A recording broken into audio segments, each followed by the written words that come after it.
క్రీస్తునందు ప్రియమైన వాళ్ళారా, శుభాలు. ఎలా ఉన్నారు? బాగున్నారా? నిన్నటి దినము ఎలా గడిచింది? ప్రభువుకు మహిమకరంగా జీవించారా? జీవించినట్లయితే ఆయనకు స్తుతులు. లేని ఎడల ఆయన మనల్ని క్షమించునుగాక. నేటి దిన ధ్యానాంశము మార్కు సువార్త 4వ అధ్యాయము 39-40 వచనాలు.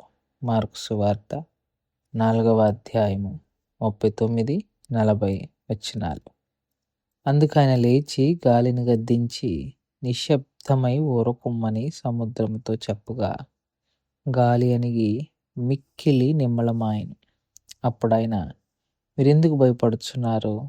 మీరింకనూ నమ్మిక లేక ఉన్నారా అని వారితో చెప్పెను. దేవుని వాక్యాన్ని మన వినికిల్లో దీవించి ఆశీర్వదించునుగాక. చదవబడిన లేఖన భాగాన్ని పరిశీలన చేసుకుంటే, గెన్నెసరేతు ప్రాంతానికి వెళ్ళాలని తోనెలు పోనిమ్మని శిష్యులతో యేసు ప్రభువారు చెప్పినప్పుడు జనసమూహాన్ని పంపివేసి శిష్యులు యేసు ప్రభువారిని దోనెక్కించుకొని ముందుకు సాగిన తర్వాత హఠాత్తుగా తుఫాను, గాలి, అలలు సముద్రంలో రేగగా పడవ లేదా దోనె మునిగిపోతూ ఉండటాన్ని గమనించిన శిష్యులు భయభ్రాంతులకు గురై అప్పటికే ఉదయం అంతా అలసిపోయి నిద్రపోతున్న యేసయ్యను లేపి, మేము నశించిపోతున్నాం, మీకు చింత లేదా అని ఒక గంభీరమైన స్వరంతో, ఆత్రుతతో, భయముతో, కంగారుతో ప్రభువును లేపారు. ఆ లేపుటకు ఆయన లేచి గాలిని గద్దించి నిశ్శబ్దమై ఊరుకొమ్మని సముద్రముతో చెప్పగా గాలి అణిగి మిక్కిలి నెమ్మలించెను. సో యేసు ప్రభువారు ఒక్క మాటతో అలజడి సృష్టించిన గాలి, సముద్రం సైలెంట్ అయిపోయాయి. ఎంత వేగంగా అయితే వచ్చాయో అంతే వేగంగా నిశ్శబ్దమైపోయాయి. ఎటు నుంచి వచ్చాయో తెలీదు, ఎటు వెళ్ళిపోయాయో తెలీదు. అసలు అక్కడ ఒక అలజడి జరిగింది అన్న ఆనవాలు కూడా లేకుండా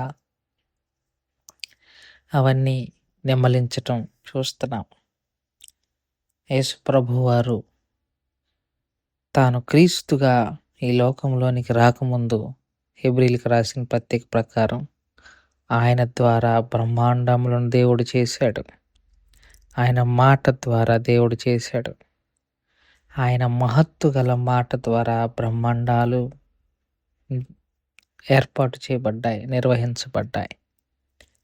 అలాంటి ప్రభువు చెప్తే సృష్టి ఆగిపోవటం ఏంటి, ఆగకపోవటం ఏంటి?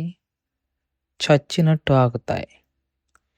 ఎందుకంటే సృష్టి యావత్తు ఆయన నోటి మాట చేత జరిగింది. యోహాన్ అంటాడు, కలిగినది ఏది ఆయన లేకుండా కలుగలేదని. అదే రీతిగా అవి నిమ్మలమయ్యాయి. వెంటనే ఆయనకి విపరీతమైన కోపము వచ్చింది అని మనం అనాలి. ఎందుకంటే మరొక ప్రాంతంలో మనం చూస్తాం, అల్ప విశ్వాసులారా అంటాడు. ఎంతకాలము నేను మీ మధ్య ఉందును, ఇంకా మీకు నమ్మిక లేక ఉన్నారా అని ఇక్కడ అంటాడు. మీరు ఎందుకు భయపడుతున్నారు? భయపడటము ప్రమాదం. దేవుని పట్ల విశ్వాసాన్ని దూరం చేస్తుంది భయం. క్రైస్తవుడు భయానికి లొంగకూడదు. అందుకే అన్నాడు, ఎందుకు భయపడుతున్నారు? యేసు ప్రభు వారి యొక్క ఉద్దేశం ఏంటంటే, తాను సిద్ధపరచబడే శిష్యులు తన తర్వాత తన యొక్క ఉద్దేశాన్ని ఈ లోకంలోనికి తీసుకుని వెళ్ళాలి. అలా తీసుకుని వెళ్ళాలంటే వారిని ట్రైన్ చేయాలి. ఆ భాగంగా వారిని గద్దిస్తున్నాడు, తిడుతున్నాడు. ఎందుకు భయపడుతున్నారు?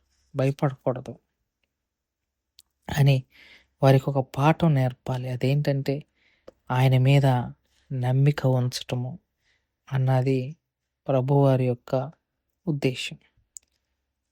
అందుకే పేతురు భక్తుడు అంటాడు, మీ చింత యావత్తు ఆయన మీద వేయండి, దేని గురించి చింతించొద్దు అంటాడు. పాఠం నేర్చుకున్నాడు పేతురు యేసయ్య దగ్గర. అందుకే ఆ మాట అలగలిగాడు. సో ఉదయకాల సమయంలో ప్రియమైన వాళ్ళరా, దేవుని మీద ఆధారపడటం నేర్చుకోవాలి. భయాలు, ఆందోళనలు, భయపడటము, ఆందోళన పడటము, చింతించటం ద్వారా ఒక మూర ఎత్తు కాలేము, ఒక మూర తక్కువ కాలేము, దేన్ని ఆపనలేము. ప్రభు మీద విశ్వాసము, ప్రభువు మీద భారము వేసుకొని ఉండగలిగితే సమస్తము సమకూర్చబడతాయి. దేవుడు నిన్ను నన్ను సిద్ధపరుస్తున్నారు. రాబోయే ప్రమాదకరమైన దినములను ఎదుర్కోవాలి మనం.